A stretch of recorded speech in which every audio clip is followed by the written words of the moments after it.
ధర్మాన్ని కాపాడచ్చు ప్రయత్నం.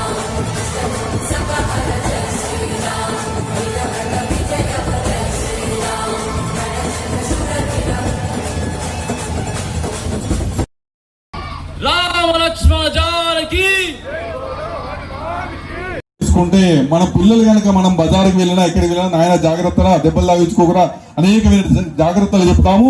తోడుగా వెళ్తున్నటువంటి లక్ష్మణుడు ఉన్నాడు, సీతమ్మ వారు ఉన్నారు, వీళ్ళని జాగ్రత్తగా చూసుకోమని చెప్పలే తల్లి. నాయన నువ్వు ధర్మాన్ని రక్షిస్తే ఆ ధర్మం నిన్ను కాపాడుతుంది అని చెప్పాడు. అలాగే మన హిందూ ధర్మంలో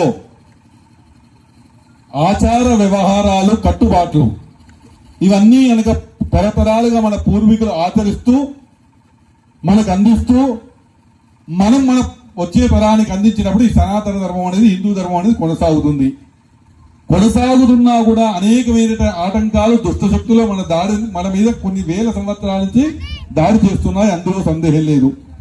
మనం చూస్తున్నాము. మన చరిత్ర ముఖ్యంగా రెండు విషయాలు, చరిత్రలో చాలా విషయాలు మనకు చెప్పబడినటువంటి ఏంటంటే భారతదేశానికి మార్గాన్ని కనిపెట్టిన వాడు ఎవరు అంటే ఏమంటాము మనం? వాస్కోడి గామా అని చెప్తాము. వాస్కోడి గామా వచ్చింది ఇక్కడ వ్యాపారం చేయడానికి. కానీ ఇక్కడి నుంచి గుజరాత్ నుంచి అంతకుముందే ఒక వ్యాపారులు వెళ్లి అనేక దేశాలు తిరిగి అవి భారతదేశంలో ఉండేటువంటి నియమాలు, నిబంధనలు, కట్టుబాట్లు చెబితే ఆకర్షించబడి వాడు వచ్చాడు ఇక్కడికి. అంతే. తర్వాత గజనీ దండయాత్రలు, గోడిది దండయాత్రలు, తర్వాత మహమ్మదీయ దండయాత్రలు, పార్టీకులు, తర్వాత ఫ్రెంచ్, డచ్, ఇంగ్లీష్ వారు వచ్చి మన భారతదేశాన్ని అనేక విధాలుగా మనలో ఉండేటువంటి సంస్కృతి సాంప్రదాయాల మీద దెబ్బతీశారు. అంతకుముందు మన ధర్మంలో వర్ణ వ్యవస్థ మాత్రమే ఉంది, కుల వ్యవస్థ కాదు. వర్ణ వ్యవస్థ చాతుర్వర్ణం మయా సృష్టం అన్నాడు, గుణకర్మ విభాగయ అన్నారు శ్రీకృష్ణ పరమాత్మ గీతలో. అంటే ఎవరి కార్యక్రమాలు వాళ్ళు చేసినటువంటి వారు ఎవరైనా కూడా ఈ 4 ధర్మాల్లో ఉంటారు. ఈ 4 ధర్మాలు చక్కగా ఉన్నప్పుడు మిగతా కార్యక్రమాల్లో ఉంటాడు. బ్రాహ్మణ వంశంలో పుట్టినటువంటి వాడు కూడా సేవకా వృత్తిలో ఉండి శూద్ర వర్ణాన్ని అనుభవించారు. అందులో సందేహం లేదు. ఎందుకంటే విశ్వామిత్రునికి 1000 మంది కుమారులు అంటారు. 1000 మంది అనేక రకాలుగా అనేక విభాగాల్లో నిష్ణాతులై ఉన్నటువంటి వారని మనకు చరిత్ర చెప్తుంది. అలాగే విశ్వామిత్రుడు కూడా బ్రాహ్మణ వంశం నుంచి వచ్చినటువంటి వాడు కాదు, క్షత్రియ వంశం నుంచి వచ్చినటువంటి వాడు. ఆయనే బ్రహ్మజ్ఞానాన్ని పొంది బ్రహ్మ అర్షి అయ్యాడు. అలాగే మన ధర్మాన్ని పాటించాలంటే ముఖ్యంగా ఇక్కడ ఉన్నటువంటి పెద్ద పెద్ద విషయాలు చెప్తే మహిళలకు కానీ చిన్నపిల్లలకు అర్థం కాదు. పెద్దవాళ్ళందరికీ తెలిసిన విషయాలు మళ్ళీ చెప్పాల్సిన అవసరం లేదు. పిల్లలకు ముఖ్యంగా ఏంటంటే మనకు 3 పాటిస్తే చాలా కట్టు, బొట్టు, జుట్టు అన్నారు పెద్దలు. కట్టు అంటే కట్టుబాట్లు, మన యొక్క వస్త్రధారణ, అలాగే మన ఆచార వ్యవహారాలను కట్టు అంటారు. ఎక్కడ ఏ విధంగా ఉన్నా కూడా మనం దైవ కార్యక్రమాల్లో, అలాగే వివాహాది శుభ కార్యక్రమాల్లో మన హిందూ సంప్రదాయాన్ని, మన ప్రాంతీయ సాంప్రదాయాన్ని పాటించి ఆ కట్టుబాట్లో ఉంటే మనం ధర్మాన్ని కాపాడుకోగలుగుతాం. రెండవది బొట్టు. నిరంతరం కూడా పొద్దున లేవగానే స్నానం చేసి నుదుట బొట్టు పెట్టుకోవాలి ఖచ్చితంగా ప్రతి ఒక్కరు కూడా. చిన్న పెద్ద తరతమలు లేకుండా బొట్టు పెట్టుకోవడం అలవాటు చేసుకోవాలి. తర్వాత జుట్టు. మన హైందవ ధర్మంలో ఇప్పుడు కొంచెం ఇబ్బందికరంగా ఉంది. అందరికీ కూడా సిగ మాత్రం ఖచ్చితంగా ఉండాలి. జుట్టు లేకుండా హిందువు ఉండకూడదు అనేది శాస్త్రం. అది ఈ 3 కనుక పాటిస్తూ పోతున్నప్పుడు మనం ఎవరికి భయపడాల్సిన అవసరం లేదు, ఎవరి దగ్గర మొహమాట పడాల్సిన అవసరం లేదు. మన సాంప్రదాయాన్ని కనుక మనం ఆచరించగలిగితే మన ముందు తరాల పిల్లలు మనం చూసి నేర్చుకోగలుగుతారు. అది ఇంకా ముందు కొనసాగుతుంది.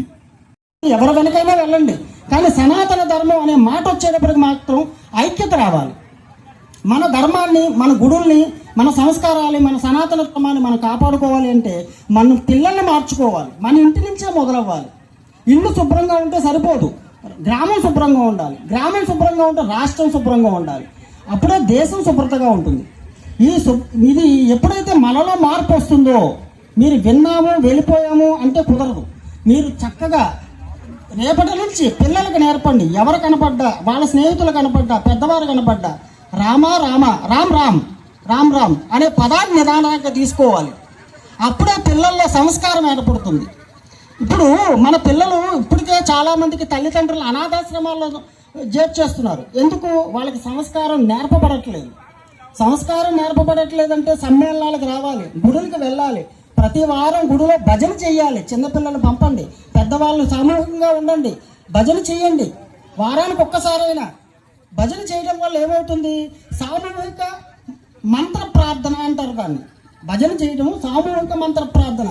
సామూహికంగా అందరం కలిసి ప్రార్థన చేయడం వల్ల, భజన చేయడం వల్ల అనంతమైన శక్తి పుడుతుంది. మంత్ర శబ్ద తరంగాలు దేవతకు చేరుకుంటాయి.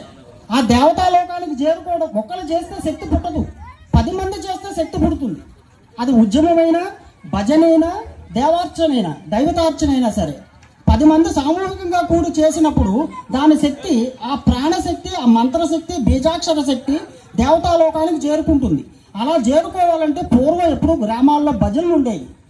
ఆ భజన ద్వారా హిందూ సమ్మేళనం జరిగేది, సనాతన ధర్మం రక్షించబడేది. ఏ రోజు ఏం జరుగుతోంది, ప్రపంచం ఎటువైపుకు పోతోంది అనేది ఆ గ్రామాల్లో చర్చలు జరిగేవి. అంచేత మీరందరూ కూడా ఈ రోజు నుంచి, ఈ క్షణం నుంచి భజన వైపు కానీ, రామారామ అనే శబ్దం వైపు కానీ, పలకరింపు వైపు కానీ మీరు వెళ్తారని నేను భావిస్తున్నాను.